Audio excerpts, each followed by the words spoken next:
Hello everyone, welcome back to our playlist on Core Python.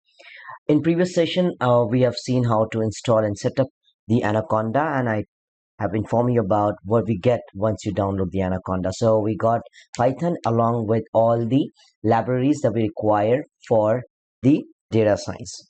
All right, so now once you download and installed it, I told you that you may need to restart your laptop once. Now, after that, what you need to do is just go to Jupyter.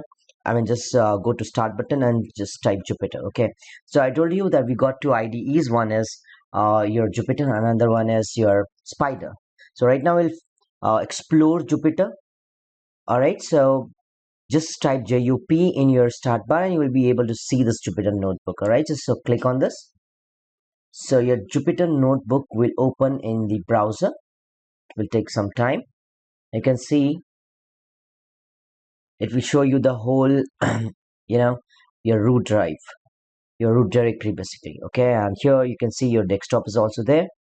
So just I'm going into the desktop, and here I will be creating one folder. Okay, so now I will be in this session I'll be telling you about the Jupyter notebook. Also we will have like the first program in Python using our print statement.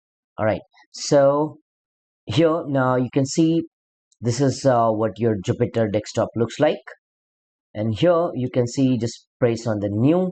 There are few things here. All right, so one thing is the folder, so it will create a folder into your desktop folder.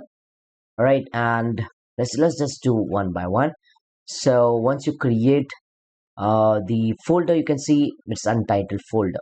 Right, so click on this, click here the checkbox, and here there is a tab. We can rename this, so we will be renaming this to, for example, Python. All right, so we have created a folder by the name Python.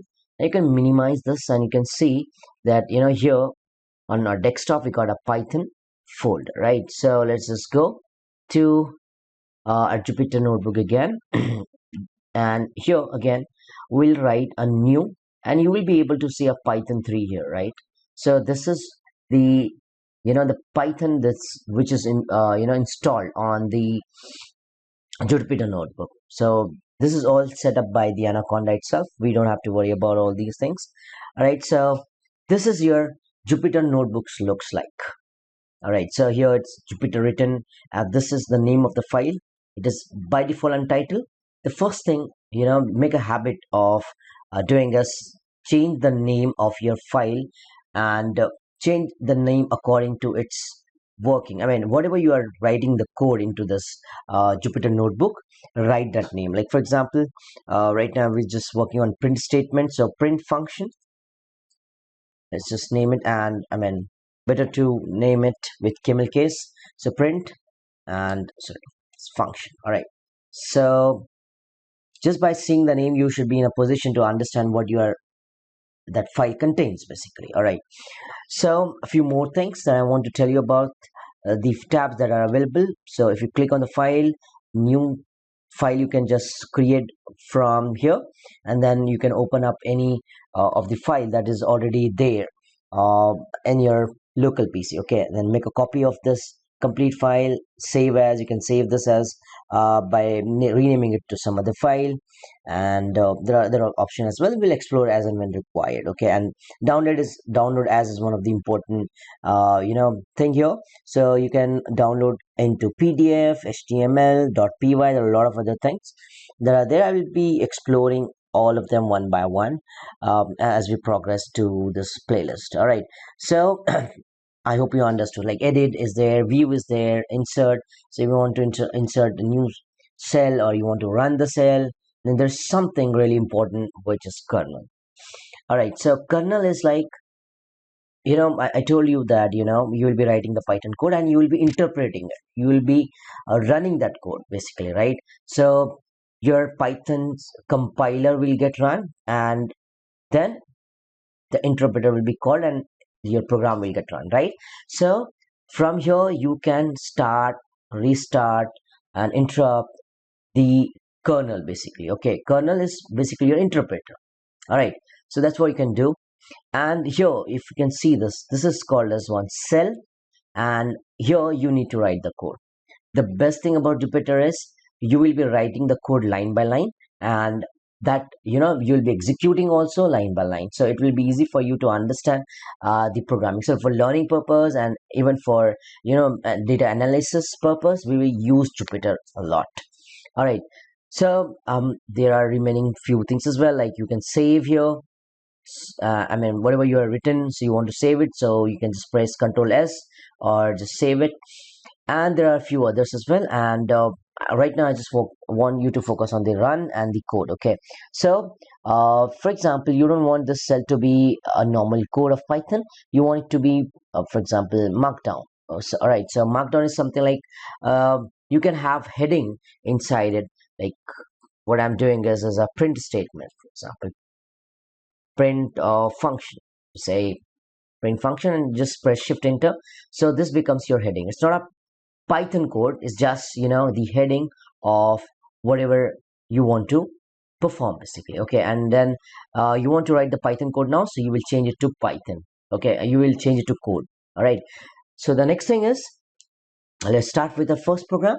So our first program is to print the print something on the terminal basically. Okay, so for that, remember, we use a function called as print. Let me just enlarge it a bit for better view. So the name of the function that we use to print anything in Python is print function. Okay, so you just have to write print, and inside it, whatever you want to print, you will be writing into single quotes, like my name is, I want to print my name is Amir, so I'll be just writing that. Okay, so you have written that. After writing this, now you want to run this code of Python, so you can simply click on run cell, and wherever, on whichever cell the cursor is on it, that particular cell will get run. All right, so there is another way as well. So you just have to print shift and enter simultaneously, and you can see here the output is there. So you can just press the run button, but as we progress, we won't be able to see this run, so better to go with shift and enter. Just press shift and enter, and this cell will get executed, and you can see the output will be displayed here. My name is Amir is getting printed, if you see, right? And it is moving to the next cell. That's a good thing. And if you run it once again, you can see that it is giving the number. So that number is not a line number. Remember, it's like it's the first line, but this is how many times you have run. Okay, this is the fourth time that you have run this code. Okay, and if you write this, guys, for example, if I'm writing print, I am from India, for example. All right, so if you just press shift enter again, so you can see it here, it's fifth written. So for this notebook, when you're running this, it is clearly showing you that it's the fourth time that you have executed this, and this is the fifth line that you have executed. Okay, so remember, it's not the line number, it's like for what number of time you have executed. So that is really helpful for us to understand the order, guys. Now, for example, I can run this again. This is the sixth time, and if I'm running this again, so you can see this order of running, right? This was run on the sixth time, and this is on the seventh time. So you can simply understand that this was run after this. All right, so I hope you understood the print statement. There are a few things to it. Before we end the session, I'll be telling you about that as well. Inside print, there are a few other things as well.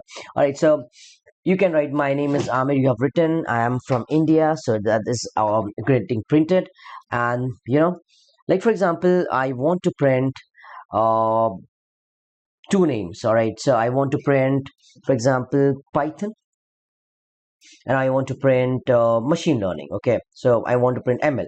So if you write it together, so you can see clearly that Python ML is getting printed together. And if you put some space in between, so you can see Python, and then there is space, and there is ML. All right, now what I want is, I want to write Python, and on the next line I want ML to get printed. So for that, there is something called as /n.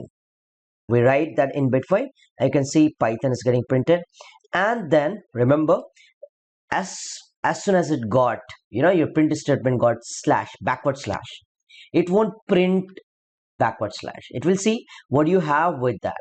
If you have And with that, so that's a command to print statement that you don't have to print slash n, you actually have to leave one line, and that's what it is doing here. And it is going on the next line and is printing ml. Understood this? So I hope you understood. So whenever you want to leave one line into print statement, you will be simply typing what? Slash n. So with slash, there is one more thing, slash t as well. Okay, so it will leave tab spaces. So there are 4 or 5 spaces that will leave in between Python and machine learning. I hope you understood. Like for example, if I'm just putting slash in here, then you will understand how it's working. So it has written pyth, and then it has leave one line, and then it has printed on, there's on, and then you got slash t, so it has leave tab spaces, and it has printed mn. Is that clear, guys? So I hope you understood the working of print statement. There are a few more things to it, but I will see that into next session when we will be learning about the data types. Once we learn about the data types, we'll be creating our variables into next session with different data types, and then we'll see how to use print statement to print those variables as well. So that's it for this session. I hope you understood how to use Jupyter and how to use the print statement. All right, we'll meet in the next session. Thank you.